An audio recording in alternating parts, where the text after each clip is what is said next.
Bye, Tina. Be careful, hollered Kelly from history class.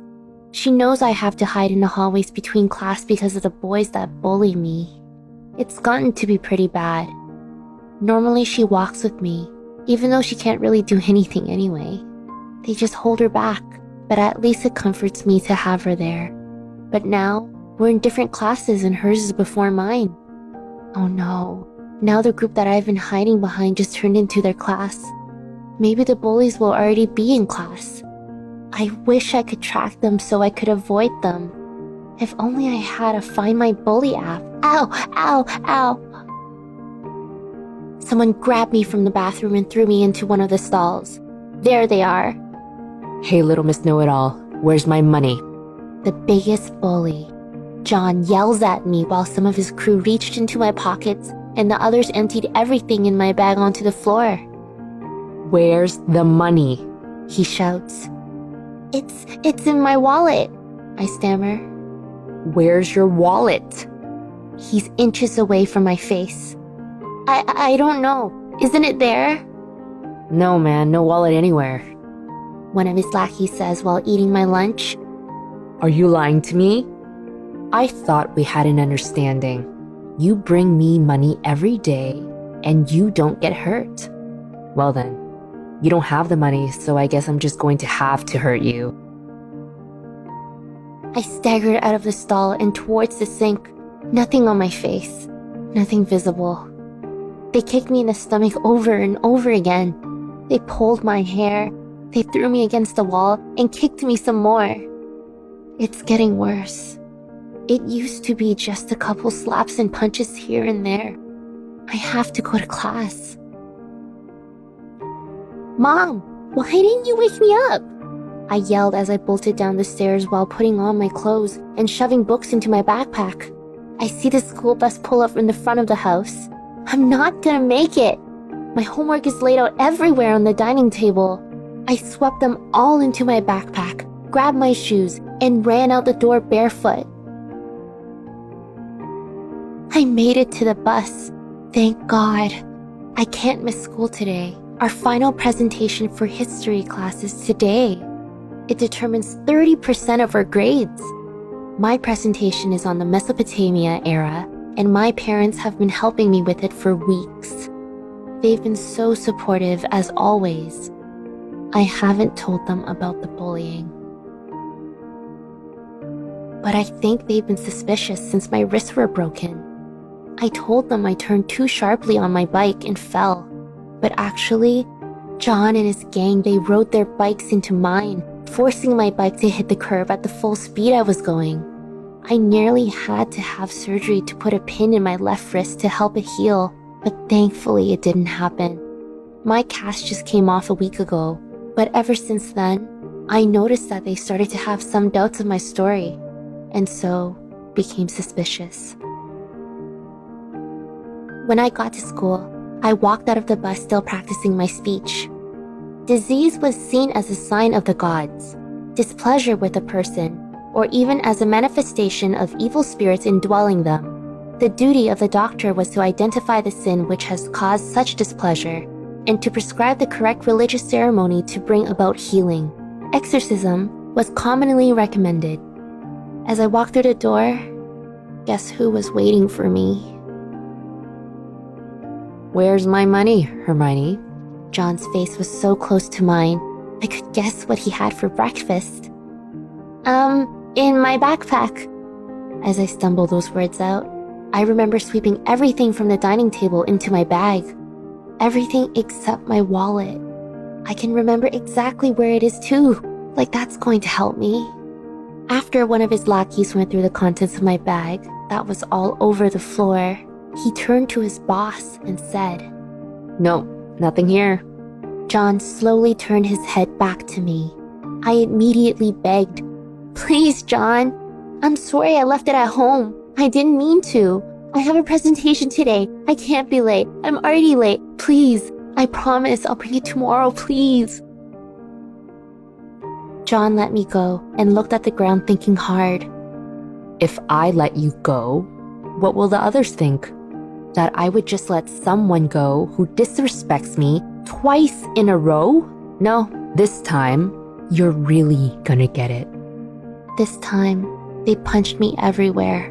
My stomach, my face, my arms, my chest, everywhere. After 2 of his lackeys took turns punching me, he said, Okay, I thought for a brief moment that would be it. But he continued. this isn't enough. She disobeyed me. I gotta set an example. Let's go.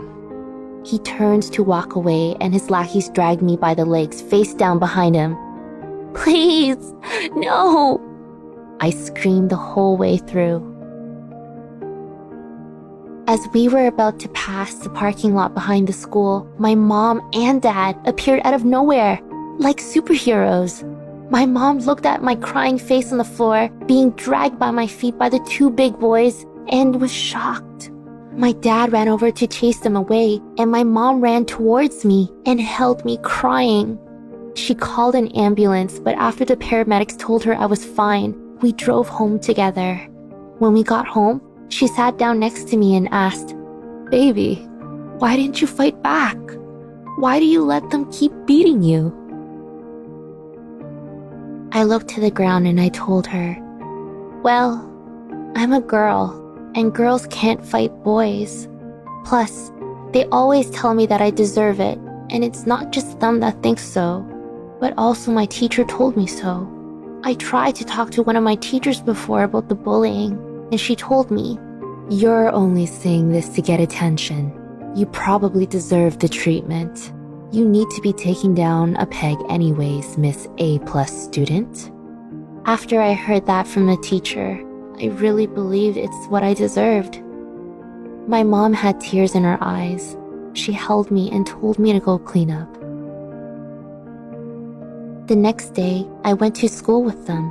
They dropped me off and went to the principal's office where they told him about the teacher who refused to help me. At the end of the day, my dad was there to pick me up. When we got home and opened the door, my mom had a huge smile on her face. How was your day? Are you hungry? Why don't you come over here and sit down? She asked all at the same time. What's going on? I asked, skeptically as I sat down on a couch. My mom grabbed the remote and turned the TV on. She said, I want to show you a TV show that I really liked, and I'm so sure you would as well. When she changed the channel to the show, my heart started to race, and I was amazed. There on the screen was a woman warrior and another with a staff fighting together against a gang of thugs. I was so engulfed in the show that I never saw that my mom was looking at me and smiling so happily. She could tell that I was so happy and amazed at what I was seeing. After the show ended, she pulled me aside and asked me how I liked the show. I started babbling and talked nonstop about how the 2 women were amazing and how they never backed down in a fight. My mom asked me then, Do you still believe girls shouldn't fight, even against boys? Then I realized what my mom was telling me. She was trying to tell me that it didn't matter if the bully at school was male or female. I shouldn't be afraid to stand up for myself. To this day, I'm happy she showed me that TV show. I should probably tell you the name of the show actually. It's called Xena, Warrior Princess. Thanks to my mom and the show, after that, I would go to school every day, and if the bullies picked on me, I would fight back. I wasn't going to be pushed around or beaten anymore. If the bullying was really bad, I would watch the show when I got home to take my mind off of it. Xena became a calming mechanism for me. I'm now 21 years old and in college, studying to become a chef. I still watch Xena when I'm stressed, but I also really enjoy the show. I even went to an anime convention recently and met Lucy Lawless, who played Xena, and Renee O'Connor, who played Gabrielle in the show. It was the happiest day of my life. To meet the woman who changed my life for the better. It was an amazing memory that I will always hold on to and never forget. People always say that boys are stronger than girls, but through my inspiration from a TV show, I took that strength to the bullies, and I can tell you that it's 100% not true. If you're being bullied, never be afraid to stand up to them. No one deserves to be treated that way, and all you need to do is believe in yourself.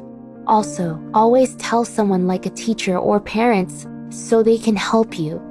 And if you want to find something to take your mind off of it, turn the TV on and look through the channels. Who knows? Maybe you will find a show to help change your life, like I did.